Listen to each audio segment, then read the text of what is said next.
Salut tout le monde. Alors j'aimerais aborder un thème assez central, qui devient en tout cas assez vite central dans cette relation intérieure à Christ, dans cette découverte, cette exploration de Dieu en nous, de cet apprentissage, ce long apprentissage de saisir, d'embrasser au fur et à mesure celui qui habite les temples que nous sommes, pas comme une réalité étrangère, extérieure à nous-mêmes, mais comme finalement celui qui se présente être la vie même de notre vie, la source même de toutes les sources, l'être même de tous les êtres, celui qui ne fait aucune frontière entre les peuples et entre les hommes et les femmes, mais celui qui n'habite l'être humain parce que c'est son plaisir, parce que c'est sa création, parce que c'est son souffle, parce que c'est son désir, parce que c'est son regard perçant qui constamment nous cherche dans sa propre intériorité. Mais bref, pour revenir à ce thème central qu'on traverse dans ce parcours intérieur, dans cette connaissance à Christ, à l'intérieur de nous, ce thème qui peut, je pense, parfois, même souvent, être déstabilisant. En tout cas, je parle déjà de ma propre expérience. J'en ai pas souvent encore parlé, sauf, je crois, il me semble, dans le dernier Christos Kairos, mais de cette phase un peu pour moi de 2016 à 2019, où l'intériorité a vraiment été un domaine que j'ai creusé, que j'ai pratiqué. Et puis je suis assez du style entier, même très entier, donc quand je creuse, je fais pas semblant généralement. Et arrivé début 2019, maintenant je pourrais mettre des mots dessus, mais là, sans que ce soit le but de cette vidéo-là, j'ai traversé toute une phase avec plusieurs aspects, mais un des aspects que j'aimerais peut-être préciser dans cette vidéo, développer pour peut-être éviter mes propres erreurs ou peut-être pour avoir des mots, pour parler de choses qu'on a du mal à saisir. C'est cette phase, ce changement de type de connaissance. Avant, personnellement, avant 2016, avant cette ouverture à la connaissance de l'intériorité, avant cette démarche intérieure vers Christ, en particulier à travers l'enseignement de Patrick Fontaine, j'avais une connaissance qu'on appelle, maintenant je mets des noms, et les noms ne sont pas pour faire scientifique ou faire érudit, mais juste pour pouvoir avoir un langage qui permet de différencier les choses. Ce type de connaissance objective. Alors pas dans le sens objectif qu'on pourrait utiliser aujourd'hui, comme si c'était justement la connaissance qu'il fallait, c'est-à-dire celle qui est la plus droite, la plus précise, la plus honnête, la plus vraie. Non, là je parle de la connaissance objective, peut-être même dans sa définition scientifique la plus précise finalement, celle où Dieu, je parle bien du Dieu vivant et de Jésus, même s'ils étaient Dieu, entre guillemets, je les étudiais, je les approchais, je voulais les connaître d'une connaissance objective. Où moi, j'étais celui qui les observait, où j'étais celui qui était l'observateur, l'étudiant, le connaisseur, et Dieu, ou Jésus, ou celui que vous voulez, ou le Saint-Esprit, était l'objet à connaître, l'objet observé. Et quand je parle d'objet, là je parle de sens noble du terme, l'objet personne à étudier, l'objet personne à connaître, l'objet personne à adorer, l'objet personne à saisir. Voyez. Donc moi, le connaisseur, en tout cas l'observateur, celui qui veut observer, et puis Dieu, l'objet personne, l'objet observé, l'objet que je voulais observer, que je voulais étudier, que je voulais connaître, que je voulais approcher. Donc j'espère que vous comprenez cette définition de la connaissance objective. C'est-à-dire que moi, nous nous plaçons, nous en tant que, par exemple, croyants, nous nous plaçons comme ceux qui finalement ont la capacité d'étudier, de connaître Dieu, peut-être d'avoir une impression de comprendre cet appel de Dieu qui nous dit « connaissez-moi ». Donc étudiez-moi, louez-moi, adorez-moi, saisissez-moi, toujours plus. Donc on rentre en fait, par défaut, en tout cas pour la plupart des gens, généralement, dans la foi à travers cette connaissance objective. C'est-à-dire qu'à travers la foi, à travers cette phase qui s'ouvre, cette première phase de les yeux s'émerveillent, notre cœur s'ouvre, il y a comme, pour moi je le décris vraiment comme l'âme qui se retourne en elle-même, qui voit le Seigneur qui l'habite, mais elle ne comprend pas tout de suite que le Seigneur est sa propre vie, qu'il est là et qu'il est l'habitant du temple. Donc cette connaissance intérieure s'extériorise très vite, c'est-à-dire rempli de ses propres icônes, Jésus qu'on a vu dans des images, enfin finalement tout l'historique un peu et tout le passif, j'allais dire, toute notre histoire depuis le catholicisme pour la plupart de ma génération, ou même si on ne l'a pas voulu, on a été baptisé, ou on a fait nos communions, ce genre de choses, enfin, où notre tête, en fait, qu'on le veuille ou pas, alors que je me disais athée, est déjà remplie d'icônes, hein, remplie déjà d'images du divin, hein, que ce soit à travers la personne de Jésus, ou Dieu sur son trône avec une barbe, enfin ce genre de stupidité, ou alors le Saint-Esprit qui est simplement comme une colombe.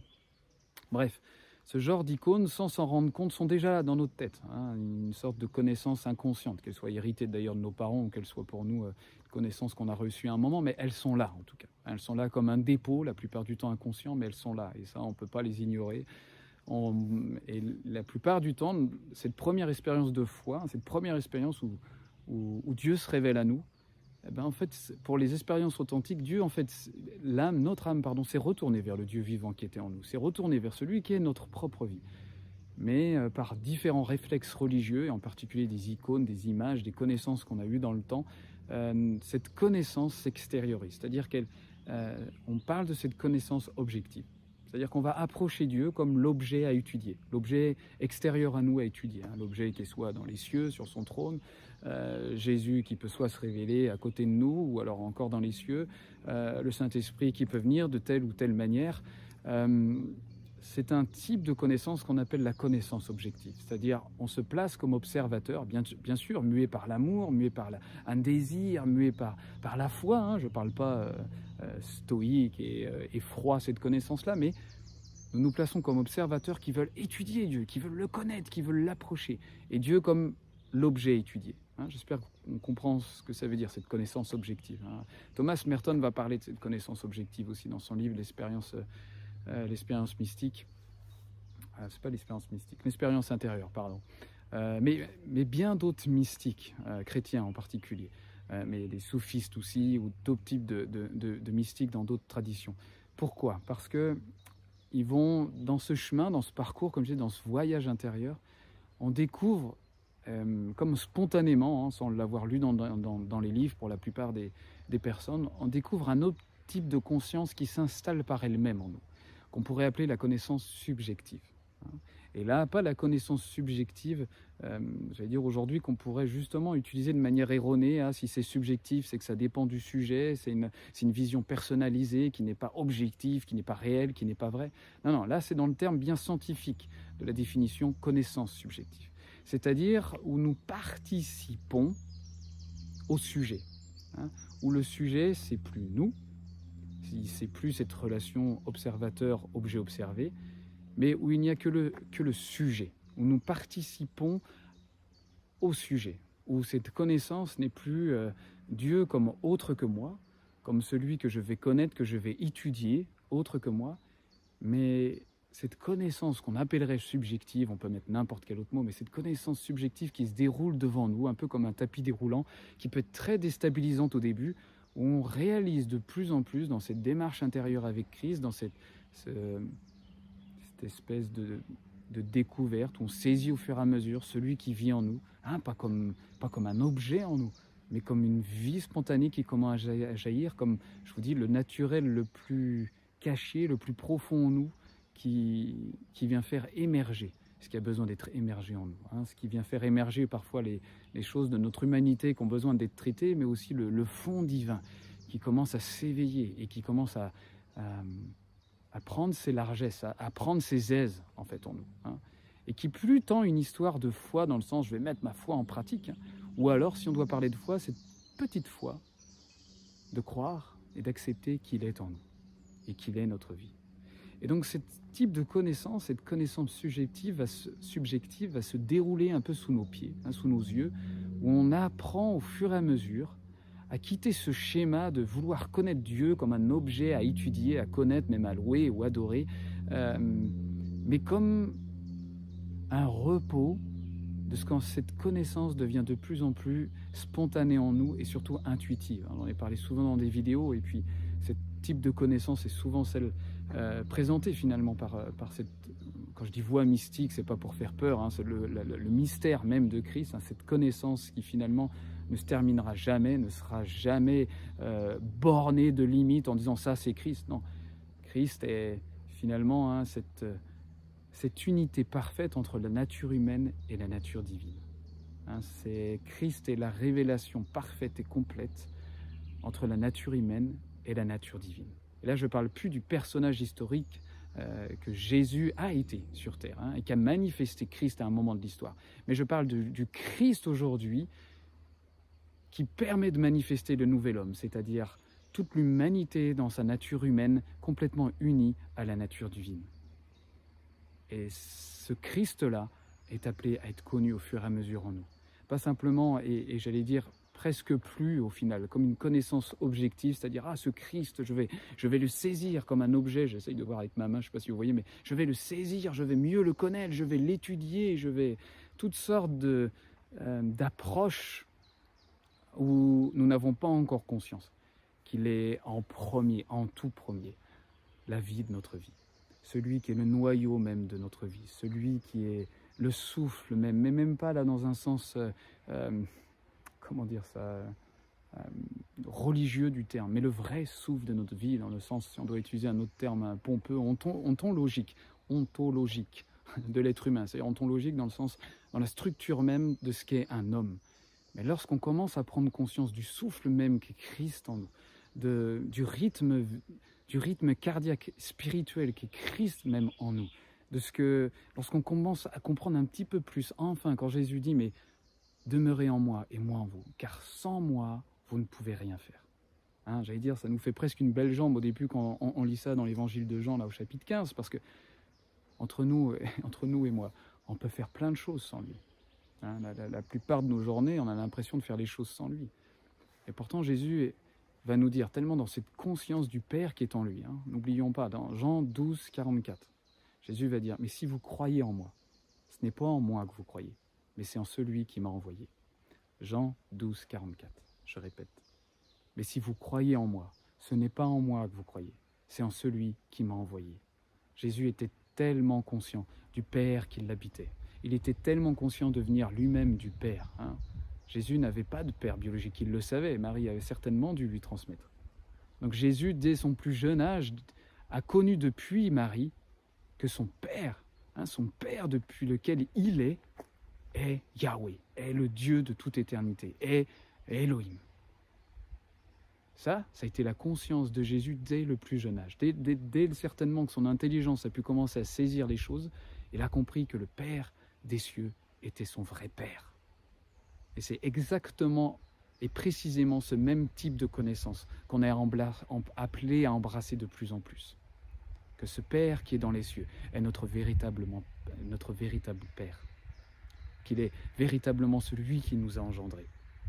Et qu'avant même d'être les enfants, les fils et filles de nos parents biologiques, nous sommes dans notre être le plus profond, dans la réalité de qui nous sommes dans notre être, pas dans nos pensées, dans ce qu'on est capable de penser, dans ce qu'on est capable de faire, mais dans l'entité la plus réelle, la plus vraie, la plus profonde.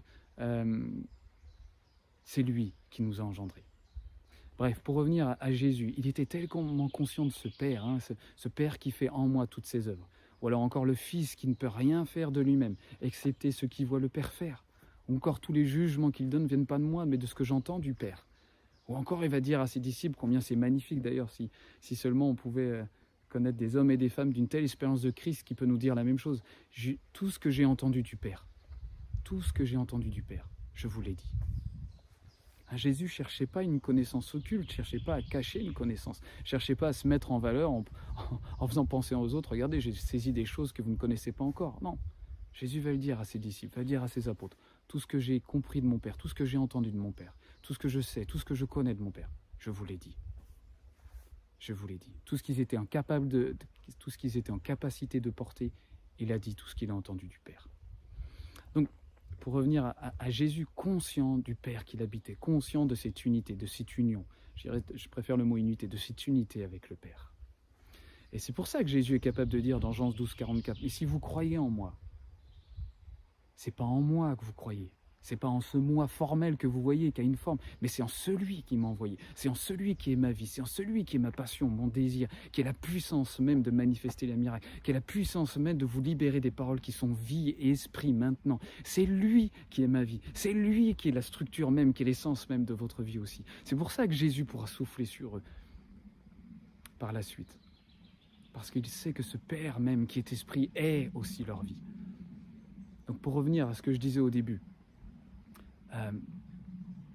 ce même type de connaissance subjective, si on doit utiliser un gros mot, ou comme Pierre le dira dans sa 2e épître, en 1er chapitre, nous sommes participants de la nature divine. Participants de la nature divine. Ça ne veut plus dire connaître Dieu comme un objet, personne qu'on devrait mieux connaître, qu'on devrait voir avec nos yeux. Ah oui, ça y est, je vois Dieu, je peux croire. Mais au contraire, ça peut peut-être commencer au début par là, mais ce n'est pas la finalité. Catherine de Sienne, j'avais fait un Christos Kairos sur ce personnage énormissime de la mystique. Catherine de Sienne aura reçu plusieurs visions, et une des choses qu'elle aura entendues du Seigneur dans le début de sa vie, où elle se posait des questions. Mais qui suis-je et qui es-tu, en demandant au Seigneur. Et elle entend clairement du Seigneur, sais-tu qui tu es et qui suis-je?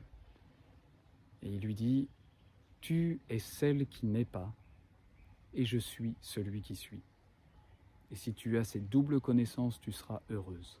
Puis ensuite, il lui dira, et tu n'auras aucune difficulté pour acquérir toute grâce, toute vertu et toute connaissance. Mais je reviens sur cette réponse de Dieu. Tu es celle qui n'est pas, tu es celle qui n'est pas. Et je suis celui qui suis. Ou encore Paul, si on est plus habitué, Paul dans 2 Galates 2:20, c'est comme s'il criait « J'ai été crucifié avec Christ ». Il a vu, c'est pas qu'il a ressenti, il a saisi dans son être intérieur, quand le Fils a été dévoilé en lui, il a saisi qu'il a été crucifié avec Christ. Et que s'il vit maintenant, que le noyau de sa vie, maintenant, ce n'est pas qu'il est devenu tellement vertueux qu'il en est arrivé là, mais il a vu, il a saisi en lui-même que ce n'est plus lui, mais Christ qui vit en moi, comme dira Paul.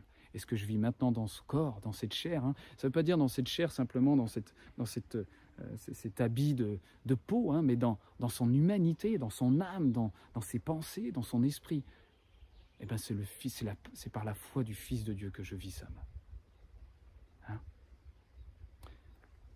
C'est typiquement le sens même de la connaissance subjective. Que ce soit la parole que je vous ai donnée de Catherine de Sienne, tu es celle qui n'est pas, et je suis celui qui suis. Ou alors Paul qui va dire, j'ai été crucifié avec Christ, mais cependant je vis. Mais ce n'est plus moi qui vis, c'est Christ qui vit en moi. C'est le type de connaissance qui se dévoile dans le chemin qu'on pourrait appeler mystique, ou le chemin plus intérieur de notre connaissance de Christ. Finalement, en tout cas de ma propre expérience, et je sais que je ne suis pas le seul, on ne se débat plus à essayer de connaître un Dieu ou de voir un Dieu étranger, extérieur à nous, sur son trône, ou entouré de ses anges. Si cela se manifeste, tant mieux, mais sincèrement, aujourd'hui, à l'heure actuelle, pour avoir vu des anges, pour avoir dû peut-être ce qu'on appelle les yeux de notre cœur, avoir vécu des expériences fortes et qui sont marquantes pour moi, même avec Jésus, mais ce type de connaissance aujourd'hui, elle n'a presque rien fondé en moi finalement. Celle aujourd'hui qui fonde tellement plus, c'est quand je suis capable de fermer les yeux, de rester les yeux ouverts et de recevoir cette connaissance subjective, de participer à la connaissance de Christ, de participer à la nature divine, où il est la vie de ma vie, où il jaillit spontanément en moi, pas parce que j'essaye de le connaître, de le saisir, de le voir comme un objet extérieur, parce que je crois que moi, observateur, je peux l'étudier. Mais bien évidemment que non. J'ai été crucifié avec lui. Et j'aime cette expression. Vous savez, c'est comme si on la disait, si on osait la dire, c'est que ça y est, on avait tout compris dans la vie spirituelle et qu'on était arrivé à la plénitude de Christ. Mais pas du tout. J'ai été crucifié avec Christ. C'est-à-dire que j'arrête de me placer comme sujet, comme celui qui est capable d'observer Dieu, ou d'étudier Dieu, ou même d'adorer Dieu. Pour ceux qui sont à fond, les mains levées pendant 24 heures à louer Dieu en pensant que ça va créer un puits de sa présence, en fait, ça m'est égal. Si c'est le cas, tant mieux, mais Paul va bien plus loin que ça. Il est le puits de Dieu qui s'est incarné dans sa chair, qui s'est incarné dans son humanité. Il avance pour saisir Christ, qui est cette parfaite unité entre la nature humaine et la nature divine. Et ce type de connaissance, c'est pas tant le fait de voir Jésus, c'est pas tant le fait de voir le Père, c'est le fait d'être réceptacle, de tourner son attention vers celui qui nous inhabite, celui qui est l'être de notre être, celui qui est la vie de notre vie, et la laisser enfin s'exprimer, la laisser enfin jaillir, lui permettre de couler sans qu'on cherche à analyser, sans qu'on cherche à étudier, sans qu'on cherche à voir, sans qu'on cherche à comprendre, mais où on laisse notre conscience de notre humanité absorber au fur et à mesure déjà la conscience d'une nouvelle humanité qui est Christ lui-même et aussi de la nature divine. Et ce type de conscience, tout comme je l'ai dit souvent dans les vidéos, comme on est conscient de respirer, comme on n'a pas besoin de réfléchir pour respirer, on n'a pas besoin d'étudier la respiration, on n'a pas besoin de louer et d'adorer la respiration pour respirer. Vous m'excuserez, c'est un peu cette comparaison, mais c'est exactement la même dynamique avec Christ, avec le Dieu vivant, avec celui qui est le souffle véritablement de notre respiration physique. Et on voit à travers la vie de Paul, ou on voit à travers la vie de Jésus, que ce dont ils étaient conscients, avant même d'avoir conscience d'eux-mêmes, ils avaient conscience de celui qui l'habitait, de celui qui les habitait. Et c'est ce même type de connaissance et ce même type de conscience qui cherche à émerger de nous-mêmes.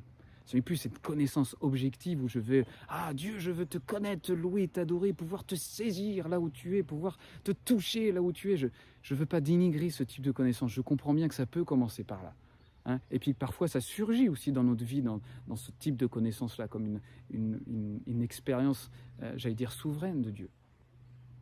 Mais pour mon peu d'expérience personnelle, et pour connaître des expériences bien plus gigantesques que les miennes, ce qui est sûr, et là je parle de ma propre expérience, c'est que celle où j'ai goûté à Dieu, où j'ai vu Dieu d'une manière objet, vous savez, comme si là je pouvais presque le prendre dans mes bras, comme si mes yeux physiques pouvaient le voir, ce qui m'est arrivé, le fondement qu'elle a laissé en moi, la substance que ce type de connaissance a laissé en moi est quasi nulle. Est quasi, j'allais presque dire, pas stérile, parce que forcément ça a fondé des choses dans ma direction et dans ma marche avec lui. Mais en termes de substance spirituelle que j'étais capable d'incarner, ça n'a rien laissé. La connaissance subjective, cette participation au sujet, cette participation à Dieu, cette participation à Christ en tant que vie de notre propre vie, est la seule substance, la seule connaissance substantielle, est la seule connaissance finalement ontologique, c'est-à-dire la connaissance qui vient transformer la structure de notre être. Excusez-moi, une araignée qui tombait sur moi.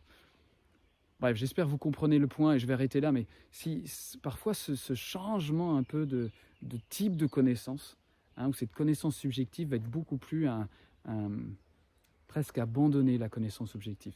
J'arrête de vouloir le connaître comme quelqu'un, le Dieu vivant extérieur à moi qui est sur son trône ou qui se manifeste comme une colombe ou comme un feu ou comme je ne sais quoi d'autre, mais comme la vraie connaissance de mon fond même, de mes tripes même, de mon sein d'où jaillira l'eau vive, de mon koilia, terme grec qu'utilisera Jésus pour parler de notre sein, de nos tripes, couleront des eaux vives, jailliront des eaux vives, une qu'on n'a pas besoin d'étudier, de connaître, de calculer, de mesurer, de louer, d'adorer. Oh, je t'adore, mon fleuve d'eau vive, Non, il jaillit.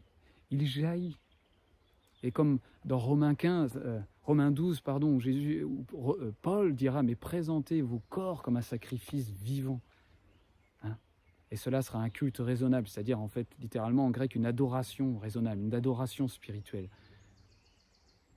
Si ce jaillissement dans notre conscience de sa vie, si cette vie divine qui est notre vraie vie, si ce souffle qui est notre vrai souffle, s'incarne en nous, ou comme Grégoire de Nysse, j'aime tellement, il dit, mais les idées créent des idoles. Nos pensées qu'on est capable d'avoir sur Dieu, qu'on le pense ou pas, elles nous créent des idoles. Et donc, elles nous, sans le savoir, elles nous cristallisent sur la connaissance de Dieu. Et la plupart du temps, elles deviennent vite des barrages sur cette connaissance spontanée et subjective de Dieu, où on participe au sujet qui est Christ en nous. Et Grégoire de Nysse continuera. Seul l'émerveillement conduit à la connaissance. Les idées créent des idoles. Et seul l'émerveillement conduit à la connaissance. Grégoire de Nysse qui est présenté comme le père des pères, un père de l'Église du IVe siècle. Peut-être le coup de l'écouter un peu quand même, avec la petite tradition des évangéliques qui pensent déjà avoir tellement compris de choses. Voilà, c'est pas pour tirer sur le courant évangélique, mais je me rends compte maintenant avec ma propre histoire que les bonnes choses que ça semait, mais aussi malheureusement les bornes et les limites que ça impliquait, tellement grossières maintenant avec le recul. Et cette vidéo a été, en tout cas je l'espère vraiment, de préciser un peu ce basculement qui peut se passer très naturellement, pas quelque chose qu'on cherche, mais où cette connaissance objective de vouloir connaître Dieu comme un autre, comme comme le Dieu vivant, hein, avec toute la passion, le désir de notre cœur, mais le connaître et pour le voir ses anges, le voir sur son trône, le voir où il est, ou je ne sais quoi d'autre, qui bascule à cette connaissance subjective, à ce jaillissement intérieur où notre attention se pose en lui, et où on le laisse enfin être le geyser de notre vie, où il peut enfin avoir l'espace d'infuser notre propre conscience d'être, où Christ enfin peut incarner cette parfaite unité entre la nature humaine et la nature divine. Et parfois ce basculement peut être déstabilisant, hein, et je vais finir là dans cette vidéo-là. En 2019, je pense que c'est une des facettes qui a été très déstabilisante pour moi, de ne pas comprendre cette espèce de basculement de connaissance. C'est comme si j'avais l'impression de ne plus être chrétien, de ne plus finalement presque m'intéresser à Dieu dans les images et les icônes que je me faisais de lui.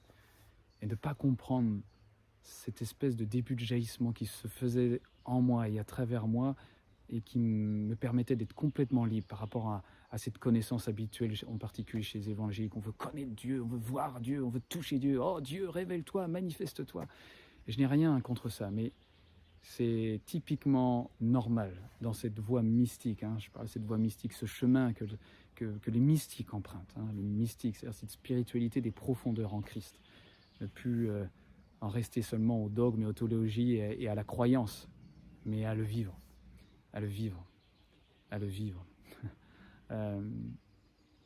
Donc qu'on n'ait pas peur ou que ça ne nous déstabilise pas, et puis peut-être pour certains, même beaucoup qui écouteront cette vidéo-là ou la regarderont, et ben ce sera oui, déjà un chemin qui parcourt, et c'est une joie.